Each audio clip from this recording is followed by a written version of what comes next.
in studio by Michael Highsmith of the Show Me Institute. Michael, thank you for joining us. Thanks for having me, Annie. We are talking about the millennial strength that is in this room right now.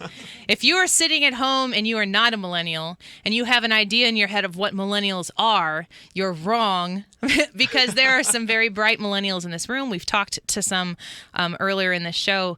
Don't let people paint a bad picture about them because there are lots of us who are trying to contribute and are educated and are willing to see things for the way they are. So Michael is one of those, and he's working with the Show Me Institute.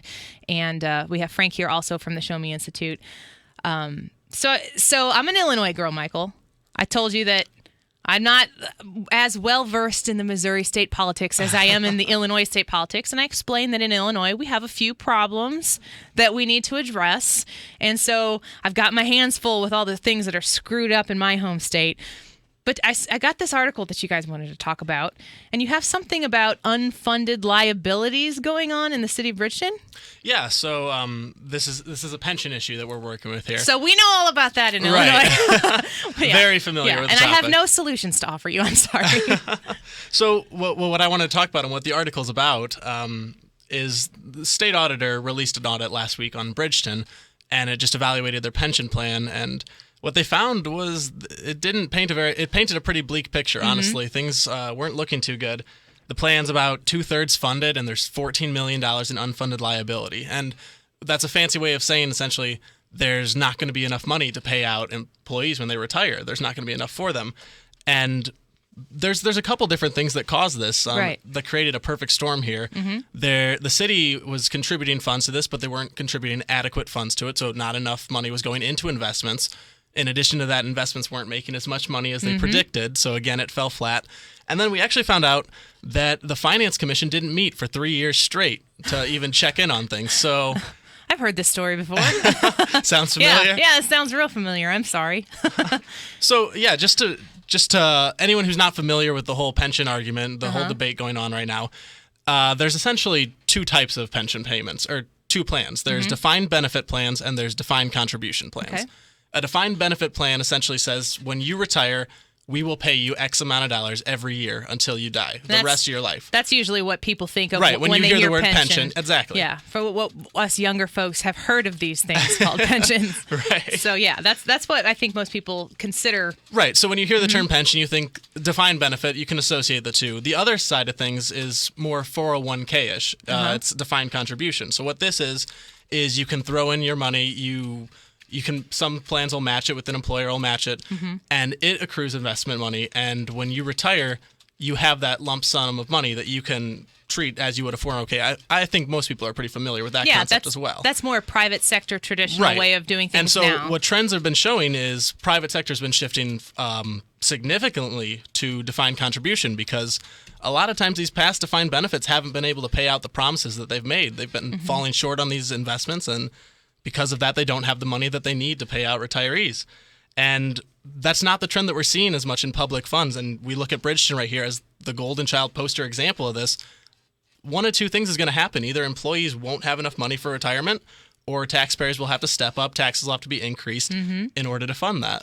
So the problem that I often see in this situation is the people who are supposed to be receiving these pensions that they've been promised are the ones who are on the hook, and sometimes they get painted as the bad guy in the situation. When you said that the finance committee didn't meet for 3 years, right? So you've entrusted the government, the local government, in this situation to manage this for the people, which is what you can is a defined benefit. Is that what you called it? Right. Yeah. Defined benefit is the pension. So you have this defined benefit option where you surrender some of your funds. I know for educators or people who work like that, sometimes it's part of their contract that you're supposed to contribute this much, but maybe this district will contribute a portion of what you're supposed to contribute as a benefit, which is great because benefits should be offered to make the job more competitive. But you, at the end of the day, in this situation with the Bridgeton employee retirement plan, you have people who are counting on something that's not going to be there because the government mismanaged it. Right. And in a lot of these situations, these defined benefits, by contract, they are legally binding. The city or the municipality, whoever's overseeing the entity, has to make sure they have to come up with some kind of a way that these funds come out. And in the case of Bridgeton, because it was their own local ordinance, they're not legally bound. But you would certainly hope that when someone's trying to retire, they'd have the funds that they were promised at the same time. Absolutely, because they're counting on that. Social Security is something that we're all wondering. You see it come out of your paycheck every 2 weeks, or maybe twice a month, or maybe monthly. You see the Social Security coming out of your paycheck, and I think the younger of us look at that like we hope we get some of it. Right. You're not relying on it, but we can also understand, too, that the Social Security that comes out of our paycheck isn't our money. It goes to pay for the people who need the Social Security money right now. Mm-hmm. There's a bit of a fundamental difference between the two. Social Security is set up so that current payers are paying for the future generation who's retiring on it. These pension plans, the idea behind it is that the money you put in is available for you on retirement. It's a self-funding, and it should go with you. And Bridgeton, actually, I have to give them credit. They saw this problem, and they switched over to a defined contribution in 2012. But even though they switched over 4 years ago, they're still having to deal with repercussions of things that happened 20 years ago. So did the switch over, does that just affect a certain amount of employees? Yeah, so anyone who is a future employee from January 1st, 2012, they are in the defined contribution, whereas past employees are still in the old system. Yeah, so they're at least making an effort to stop the bleeding. Exactly. They're stopping the bleeding, they're cutting the wound off, and It's good to see that somebody understands that you can't continue on this path of destruction, so that you acknowledging the problem and understanding and accepting the problem is the first step. That's the first step, right? It's the first step, and to see that the city of Bridgeton is doing that is encouraging. But I just find it to be so interesting that these types of situations are popping up all over the place. Is the defined contribution something that, I don't know if you've looked into this, are a lot of people going to this defined contribution? Did Bridgeton take a page out of a different book? So it's a lot more popular in the private sector right now. There's roughly 10-15% that are on defined benefit plans still in the private sector, whereas it's much higher. It's 80% or so in the public union, or in public sector, sorry. Mm-hmm.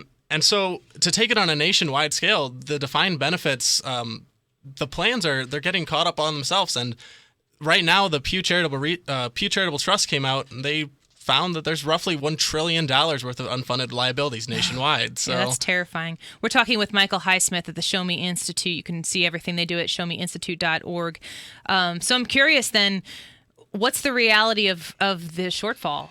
Where does the city of Bridgeton, where do the taxpayers find themselves? Are they going to have to face the music? Yeah, so, I mean, actually, to pull a quote from the mayor right here, he flat out said, if you were guaranteed that pension, you're going to get that pension. We will have to scrape up and come with other means, which may possibly mean contributing more money into it. Mm-hmm. And we've seen that. In 2015, last year, actually, they passed a hotel tax that's going to be used to help fund these pensions.